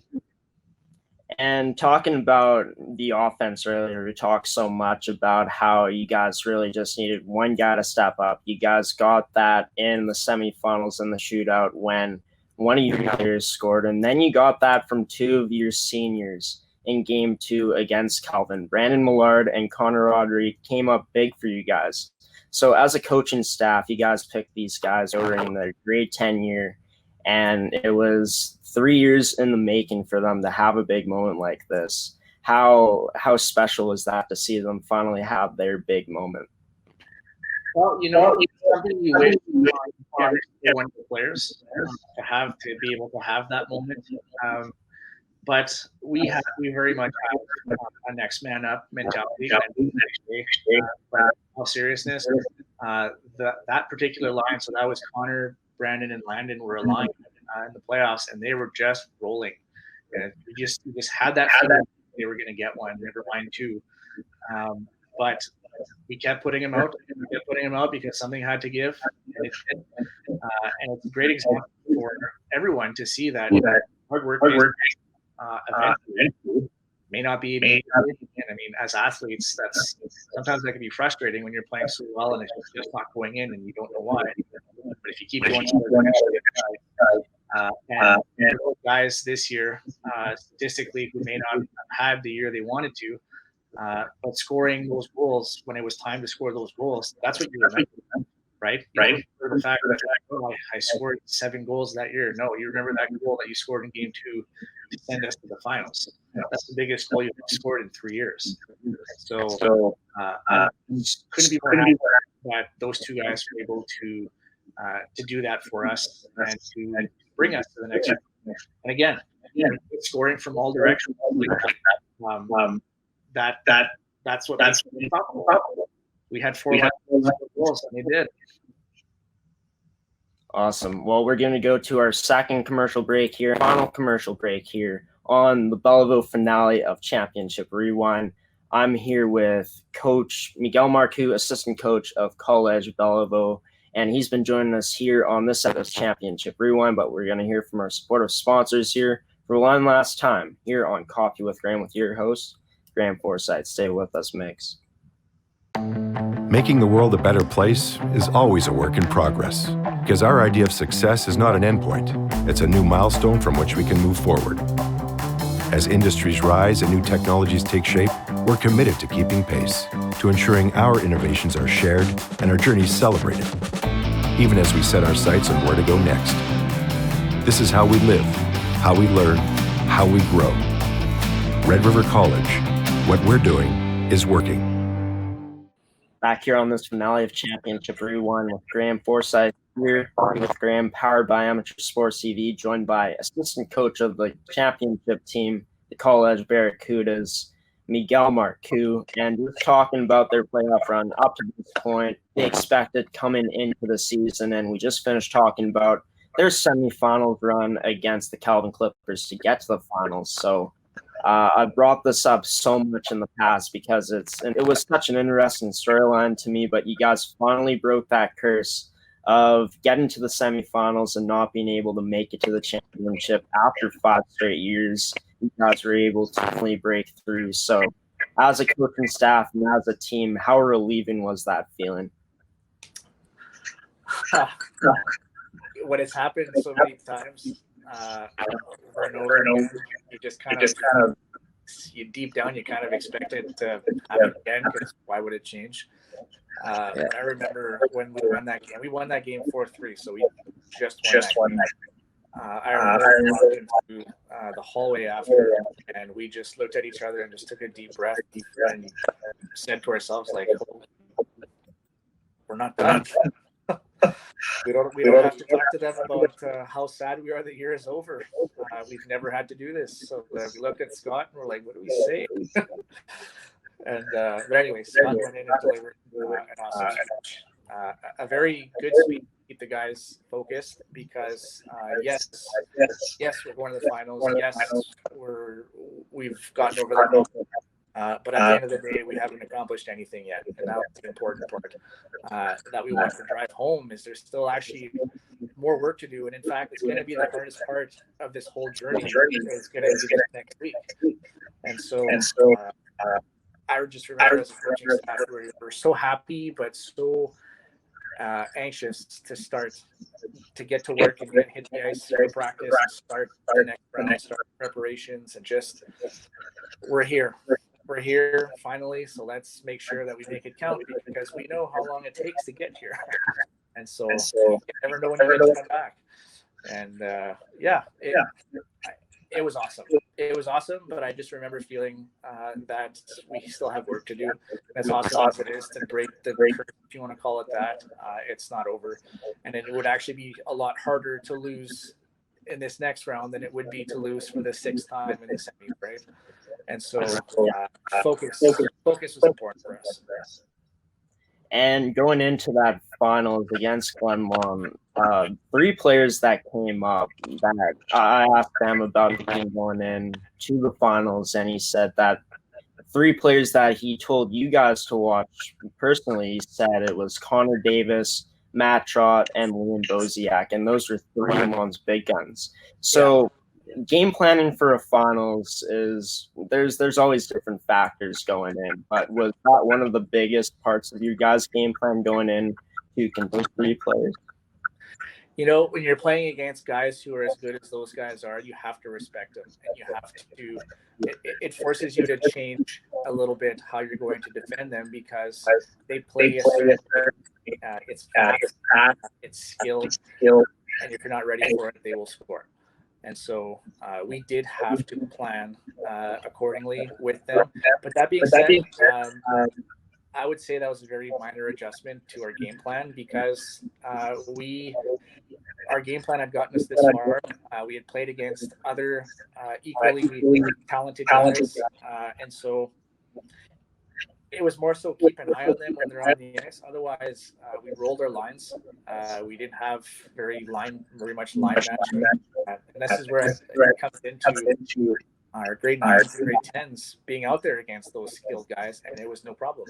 I found that we played so well against those three and the other guys with complete respect to the rest of the team. We played well against everyone, and so we didn't really have issues when it came to like, oh, are they on the ice, are they not? Because we had trust in all 20 guys to get out there and do their job. And we had guys that we told them specifically on our team, if he's out there, you stick by his hip and you don't let him loose. And we had guys do that. And we know that in hockey, if you shadow someone, it's very hard to play, no matter who it is. And so our guys bought in. They went for it. And not to say that those three didn't have a great series. They had an excellent series, but they didn't score as many times as they did in the regular season. And that's credit to everyone for buying in and just defending and capitalizing. And that's how you win. And talking about buying in, your team definitely bought into what you guys were preaching this season. They bought into the leadership. The young guys bought into the leadership that's brought to the table, and you guys, as a team, gelled pretty nicely. And it proved pretty good for you guys, and you guys came out with your first championship in school history. Did you find that this year was different for you guys because you did have everyone buying in, all 20 guy roster?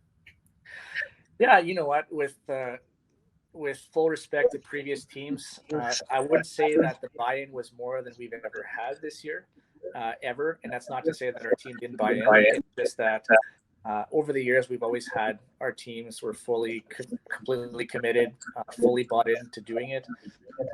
It's just that this year it just worked better than previous years.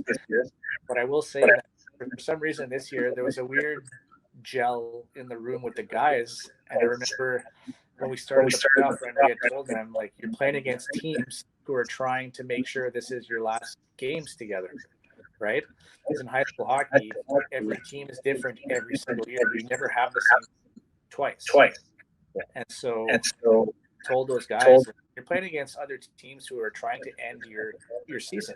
You're trying to make sure that you guys are never a team ever again. And for some reason that hit home for a lot of our seniors and a lot of our rookies. And like, oh yeah, like if we lose, like that's it. We're never playing together ever again. And I think that created more of a buy-in than ever because they just wanted to keep playing together.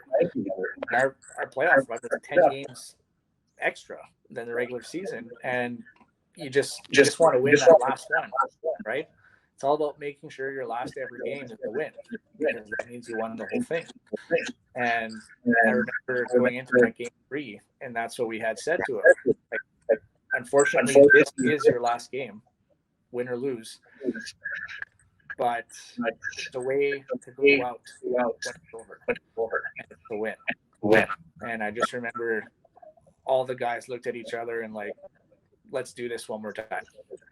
And no one expected a 7-5 shootout in a game 7 for the cup kind of game, but it was cool to see them play for each other. We had guys blocking shots who had never done that all year. We had guys hitting who hadn't hit all year. Like, you just had guys doing everything they can for their teammates. And at the end of the day, when you have a team that's playing each other, it's the hardest team to play. And I think that matters. Yeah, for sure. And really awesome to see that whole team, that whole group of young men came together and came out with the championship. I just want to backtrack a bit to the earlier part of that series because we haven't got to that yet. You guys came in against Landon and dropped that first game, losing game 1. Pretty tough for you guys because you guys felt like you should have won that game. It didn't go your way, but once again, you guys came back and had a great game too.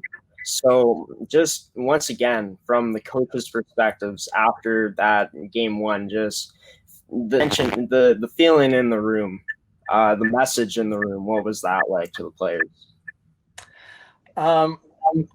One of the most encouraging things that happened after that game one loss, because we lost that game one because we made two mistakes in our end. That's what it was. It was a bad turnover off the boards, a bad turnover in the back of the net, and it scored. That was our own fault. And so when we got to the room after, we had some players who were on the ice for that particular play who were down, because it's kind of tough to get back in the room when you know it's this one's on you, because it was very obvious. But our team, the rest of the guys stepped up and pick those guys up, and that's what you need. You need those older guys to be like, you know what, it's okay. It's over. We just have to win the next one. And when you have those guys that they just just get that confidence back that your teammates haven't given up on you because you made a mistake, right? And for the kids to do that, I mean, we had to say it too, but for the kids to do that, it just goes to show you that as a coaching staff, it's pretty important when you don't have to say those things, because they've already done it. Right? And so our message was actually resonated by the players themselves before we even got to them. And so for us, heading into game two, we still had more confidence that we could win that game because they believed it themselves. And that's, if they believe it, we believe it, no reason not to win it, right? And so the message was carried by the players and the leadership, and that's what got us to that chance to play that game three in the first place. And going into that game three, we've said it all times here on the network, and especially talking to Sam, just going through that game, but so many lead changes in that game. You guys had Evan Thor, one of your top scorers, get ejected, and then that put him on a 5-minute power play. You guys gave up, I think it was 3 goals or something like that, but then you guys came out and won 7-5. So just talking about that game one after that game one loss, just the maturity was shown in the room by the players. What was that shown once again in that final game? Because there was a lot of adversity filled moments in that game. Yeah. You know, it was interesting because that third game after 2 periods we were winning 5-1, which it's a fairly comfortable lead, but it's a dangerous one too. And so when they got that power play, they made it 5-4.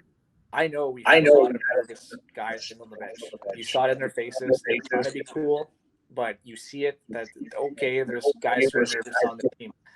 And for us to have a great 10 lines, that was Cohen and the Delaron to go out there not long after that fourth goal was scored, to make it 5-4, to get out there and score that 6-4 game, that 6-4 goal, like that's what I mean in terms of like rookies not being phased by the big game.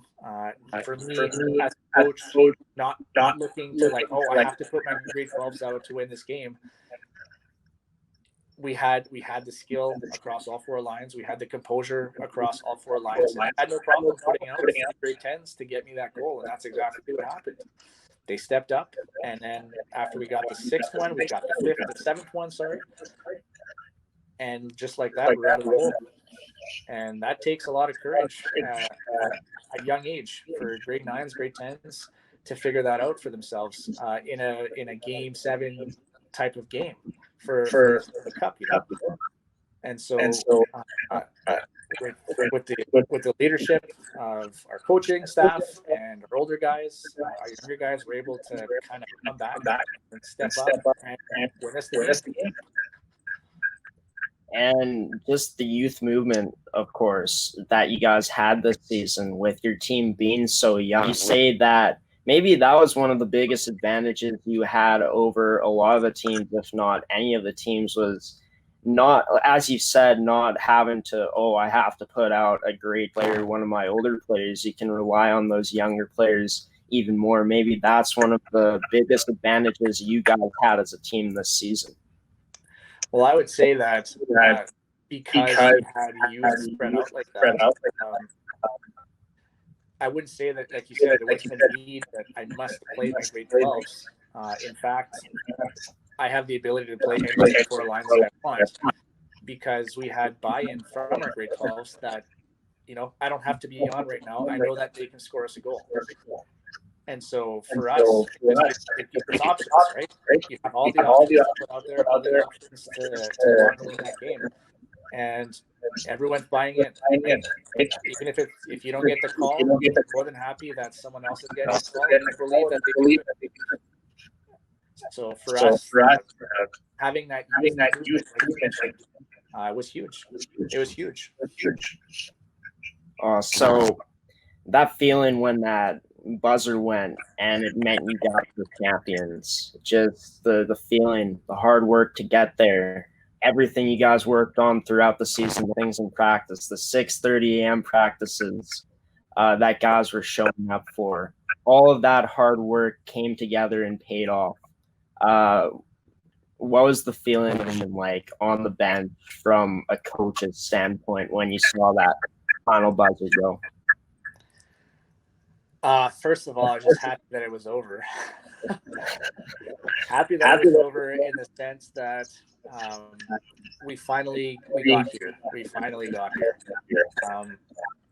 You put in so much time, so much tedious time early in the morning in the classroom for video sessions, the ups and downs of regular season, the ups and downs and friendship on the team. Right. Never a glorious path with the guys. There's always some conflicts here and there throughout the year between some guys. It happens every year. But it's all about coming together when it matters. And for them to see it pay off like that, first of all, I couldn't be more happy for our grade 12s who were able to leave our program as champions, being the first one to do it. But I was so happy that our young team was able to see this, and hopefully they learn from it. That you put in all that time, and hard work does pay off. And despite the slumps we had this year, you can really hope that they take that with them next year. And if it happens again, that will be okay. And they learn a valuable lesson. That's a valuable life lesson. That's not even a hockey lesson. That's a life lesson. That if you're able to keep chipping away at it, good things will come from it, and work pays off. And I think that's such a valuable lesson, as you said, as hard work will pay off in due time. And it's, even though there are adversity-filled moments throughout the season, even though you guys didn't always get the bounces in the season and in the playoffs, you guys were able to come back and push through with that hard work. I think that's a very great message for young athletes and just everyone in general to know as well. That's really awesome. So going past the hockey season that you guys had no shortage of award nominees this year, 6 award nominees and 2 of them winners. Landon Newman winning Rookie of the Year and Brandon Millard winning an award as well. Just the players you guys have been able to produce that have won awards. I know you guys have a number of Rookie of the Years that have won that league as well. Nick Fernandez being one, Quinn Keller being another, Landon Newman the most recently. How proud does that make you guys as a coaching staff, knowing, hey, the program, the systems we got here, just what we're preaching is really working and is paying off the ice? I think it just goes to show that as soon as you make our team, if you're grade 9, grade 10, grade 11, grade 12, it doesn't matter how old you are. It's about what you can do. And so those guys, those names, those awesome names that you mentioned are guys that came into their first year and had big roles right away. And they took them on and they ran with it. Landon this year had an unbelievable nose for the net that kind of hasn't really been seen in a guy that young in our program. And I mean, scoring 17 goals in 24 games as a rookie is an awesome feat. And that goes to show you that he was put in situations to score us those goals, and he did. And you talk about the previous guys too. Those were guys that were put into some hard situations as rookies. We relied on them a lot as rookies, and they took on the role and they had great seasons. And so it goes to show that we believe in our youth. There's no question about we're going to win and lose with our seniors. We're going to win and lose with all 20 guys, no matter who they are. And we just hope that as coaches, when you put those guys in those situations and you give them those roles, that they buy in. And over the past few years, we've had awesome rookies. We've always had awesome rookies who have bought into the systems, and it's great to see them get rewarded with league awards, because, as you know, league awards is one winner, right? And so for us to have that league winner over and over again, it just goes to show that the youth movement is on at our school, and it's awesome. That's great. And just moving into the season, the COVID-19 effect, I'm assuming, is still a big part in if the season is even going to happen. Have you heard any news on that of return to play this season, if we're going to return to play normally? We haven't heard anything really, other than it's been kind of a standby kind of thing. And I mean, rightfully so. It's kind of tough to make a call now when it's still 2 months away. That being said, the last few days in July have been very good. It seems that Manitobans are abiding by public health guidelines, which is good. That being said, if there's a hockey season or not, it remains to be seen. Also, that being said, looking forward if there is a hockey season, because we're going to have a heck of a team next year, and it would be sad for them to not be able to have a year together because of the guys who have coming up. It would be a shame to not give them a chance to play as a team. So hopefully there is a season if it's safe to do so. But if not, again, I would completely understand why we can't play. But you hope for the best. I really do hope for the best, and I hope there is a season. And you guys, just let's say there is a season. You guys have many returning players coming into the team next season. I think it's 14 guys you guys got returning. So just taking a look at those players, a lot of players made a big impact this season. Alexander De La Rone, Landon, Newman, the young defenseman you guys have, Ethan Vincent, from his grade 9 year to his grade 10 year, looking to take that next step for sure. But which players do you think are you looking for to take that next step and becoming more complete players next season for your program? Well, first of all, we have 14 guys who played this year who are eligible to come back and play next year. But we always tell our guys that have 20 spots open for next year, and we stand by that. And so that being said, I hope all 14 are able to come back and play with us next year. They can have a good training camp. But otherwise, if we're able to get all 14 back, I'm excited to see. Not to be cliche or anything, but there's so many different steps that different kids take at different age groups. For example, our grade 11s will be our grade 12s next year. Grade 12 is always your biggest year, always. And so I expect those guys to have their best season. And that says a lot, because those guys had excellent seasons this year. So I expect them to be better. And that's not saying they were bad this year. They were excellent, but I expect them to be even better next year. And it's the same thing for our grade 10s going into grade 11 next year. We actually have 4 kids in that class who this is going to be their 3rd year. They're in grade 11. They played as grade 9s. And so usually in high school, your 3rd year guys are your grade 12s, and we have 4 of them that they're going to be in grade 11. And so I expect them to play like seniors, even though they're not seniors, because they have that experience. And the other guys in grade 10 who are in their first year, they all had excellent seasons statistically. And so I expect that to beat the season they had this year. And of course, our grade 9s, who actually surprised us quite a bit in their ability to play against guys who are 4 years older than them. I expect them to be even better. Like you said, Ethan will have the opportunity to start and play as a grade 10 if he's able to make the team. And Thomas Ferreira, who had an excellent season as grade 9, which can be intimidating, quite intimidating actually. I expect him to step up his offensive game and to keep going. Actually, I saw him not long ago, and he grew already. So he's going to be even bigger and even badder on the ice. And by badder, I mean he's going to be meaner on the ice. And so you just expect everyone to step up. And I have no doubt that all guys are able to do that. And talking about the talent you got coming up, you're talking about it in the first interview we had back in February, sorry. And you're talking about how you got most players you guys ever had come out to training camp.